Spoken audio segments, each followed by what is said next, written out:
Porra, quando acordas de manhã, tens que fazer um vídeo porque vocês estão à espera dele. E quando te arranjam uma volta com 65 km, com mais de 1500 acumulado para acabar numa manhã, onde é que eu vou arranjar tempo para fazer isto, meu? Isto cada vez é mais difícil, com atletas como estes.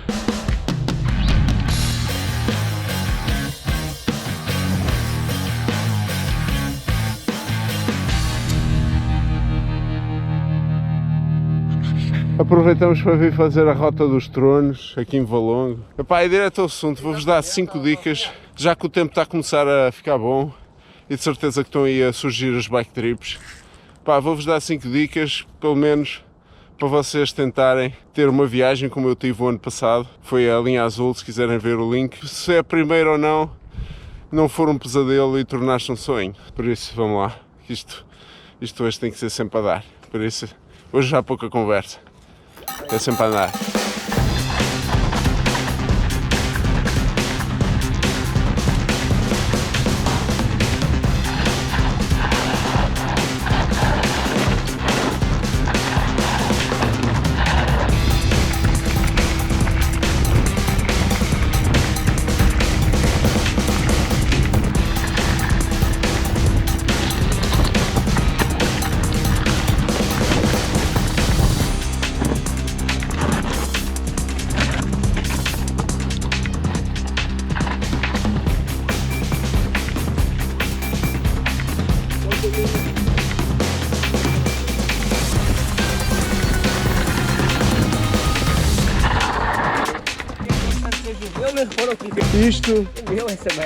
Esta merda é o poder de Valongo, pá. Não há garrafa que aguenta aqui no suporte.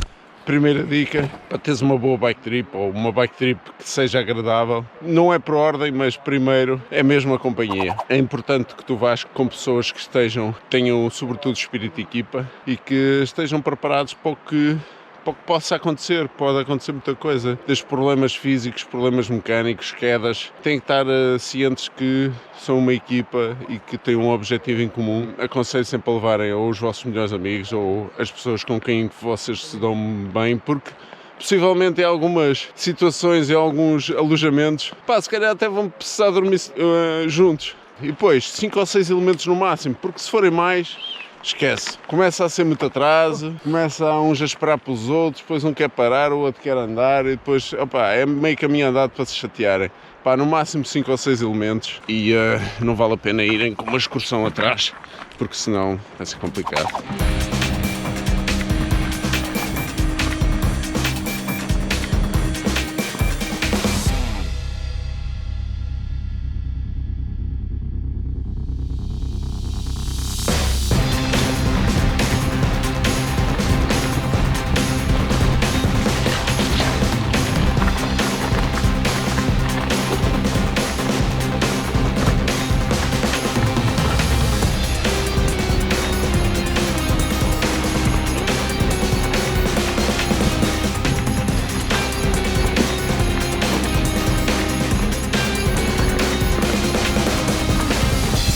Terceiro trono, hoje viemos com o tracker Nuno Castro.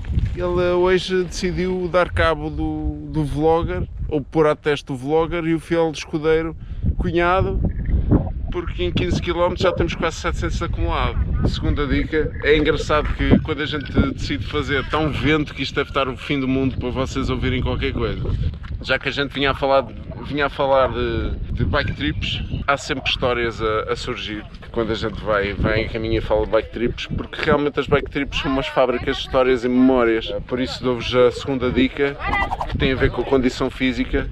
Para vocês conseguirem fazer uma boa bike trip tem que estar bem fisicamente, porque se forem mal fisicamente o que acontece é que aquilo vai ser um sacrifício para vocês E às vezes não é só bem fisicamente numa modalidade, por exemplo, correr. Ciclismo tem músculos próprios e convém, se vocês se meterem numa coisa dessas, andem já regularmente ou façam uns treinos intensivos antes de tipo 6 meses antes ou 4 meses antes, comecem a andar regularmente, porque senão vocês vão penar.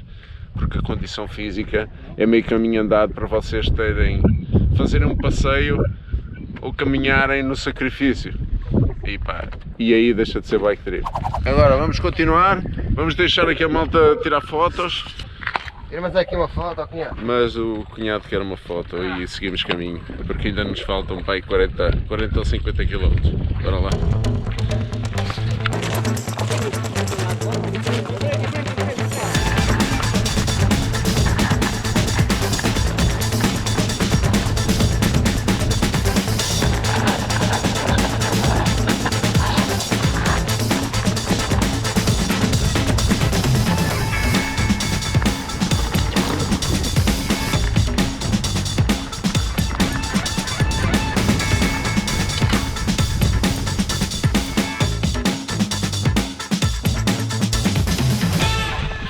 Parámos aqui um bocadinho para descansar, aqui nesta vista magnífica, aqui sobre o Rio Douro. 30 km, mais de 1100 de acumulado. E porque este tema da bike trip não está fora de hipótese eu fazer uma bike trip este ano, apesar de agora do confinamento ainda estarmos, mas lá para maio ou para o final do ano vamos esperar que esteja tudo melhor. E por isso é que eu trouxe este tema, porque sei que vocês também, se calhar, se não fizeram, vão começar a querer fazer. E eu deixo mais uma dica, que é a distância. Calculem bem a distância do início até ao fim e dividam por etapas, não ultrapassando mais do que 90 km e tendo atenção ao acumulado de cada volta, porque isso vai influenciar a condição física que vocês têm que ter. Vocês têm que se conhecer muito bem para saber que a vossa autonomia, entre aspas, para verem se vocês vão penar ou não nessas etapas. Por isso, mais de 90 km acho que não vale a pena. Falando de um percurso misto, obviamente que não só monte, se fores de estrada podes sempre fazer mais quilómetros. Depende da bike trip que fazes. Eu estou a referir a bike trips feitas em BTT, ou em bicicletas de montanha, ou MTB, para os amigos do Brasil. O cálculo da distância e a divisão por etapas é um dos pontos fundamentais para definir a equipa e a definir a condição de física que vocês têm que ter para não penarem, para ser um passeio e não ser um sacrifício.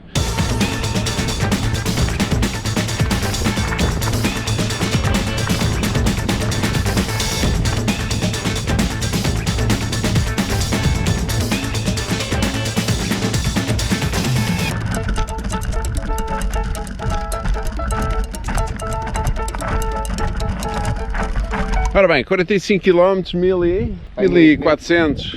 Pronto, num GPS em condições tem 1500. O GPS do meu cunhado, aquilo já vai para aí nos 3000. Por isso é que ele manda umas voltas e eu, porra, cunhado, tens a certeza? Quarta dica, penúltima, bikepacking.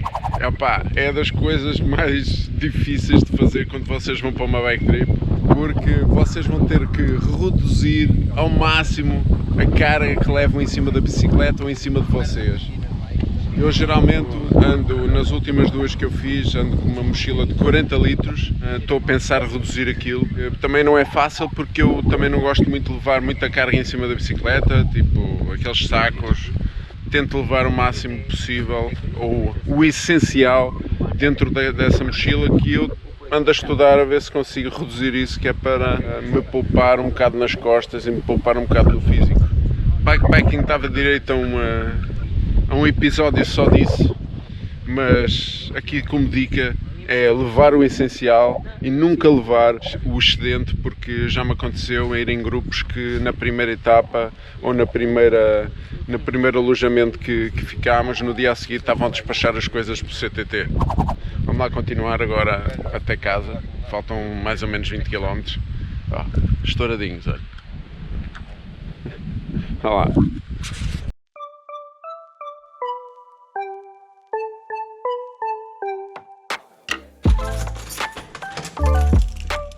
Este aí.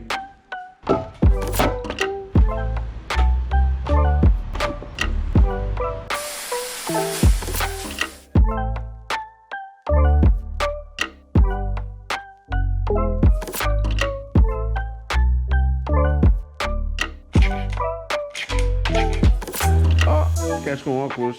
É verdade que este trajeto, esta manhã, foi bastante dura por ter partes do percurso bastante exigentes e sabe sempre bem, depois de uma volta destas, nós chegarmos a casa e termos tempo para descansar e, sobretudo, conforto para descansar. Obviamente que nem sempre é possível. Se és pai de 2 miúdos, obviamente que sabes da dificuldade que às vezes que é, mas isto traz-me a quinta dica, que está relacionada com o alojamento e o que vocês precisam de garantir durante esta viagem. Isto porque algumas etapas que vocês vão ter vão ser tão duras ou mais duras do que a manhã que eu tive hoje. E sabe sempre bem, quando vocês finalizam um dia, ter um espaço em que possam descansar e com algum conforto. Eu, pessoalmente, gosto mais daqueles espaços que me garantem um ambiente mais familiar, uma residencial pequena, ou uma pensão, ou até um hostel, mas que garanta que vocês possam chegar, tomar um bom banho quente e que à noite vos proporcione perto uma refeição digna de rei e tenha lá uma tasca que vocês possam recarregar baterias, que vos ofereça uma noite de sono tranquila, um pequeno almoço farto quando vocês acordam, que é para vos ajudar no próximo dia, porque vão levar porrada outra vez e o corpo, ao fim de alguns dias, começa a acumular um bocado de cansaço. Obviamente que também é importante que as vossas bicicletas fiquem resguardadas, por isso, antes de marcarem e reservarem o alojamento que vocês querem, certifiquem-se com eles se têm um espaço fechado, reservado, que ninguém passe lá, para garantir que, quando acordarem, não vos falte, sei lá, uma roda ou a própria bicicleta. Pronto, basicamente, estas eram as 5 dicas que eu vos queria passar. Obviamente que há muitas mais dicas que eu vos posso dar. Façam as vossas perguntas, deixem as vossas perguntas nos comentários.